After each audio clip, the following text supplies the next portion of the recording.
La guerra al Covid in Veneto è a uno snodo importante. RT 0,97, tasso di positività al 2,88%, numeri che confermano che siamo ancora in trincea. C'è niente da fare, siamo ancora in trincea. Il futuro ci può riservare solo salite e non discese.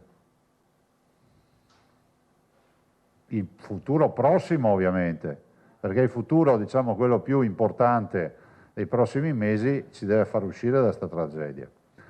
Abbiamo dei parametri, ancora oggi non abbiamo il nuovo RConT e nuove valutazioni, però insomma abbiamo dei parametri che ci fanno pensare che siamo ovviamente a rischio del passaggio in arancione da venerdì. Si rischia di finire in fascia arancione e qui si innesca la partita sulla scuola. Ci sono focolai in Veneto, i dati sono ancora buoni, ma per prendere provvedimenti non si può aspettare di finire in zona rossa.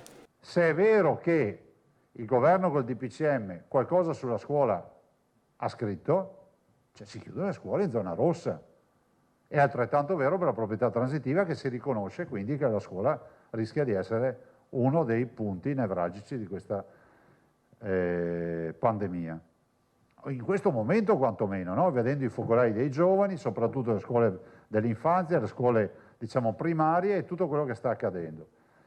Dall'altro, se è vero che tu lo scrivi nel DPCM, è altrettanto vero che quindi che riconosci il problema, se non avresti scritto di chiudere le scuole nelle zone rosse. Io però ho detto, guardate cari ministri, a me spiace dirvelo, ma quando venite a dirsi che ci chiudono le scuole nelle zone rosse, è come chiudere le porte della strada quando i buoi se ne sono già andati.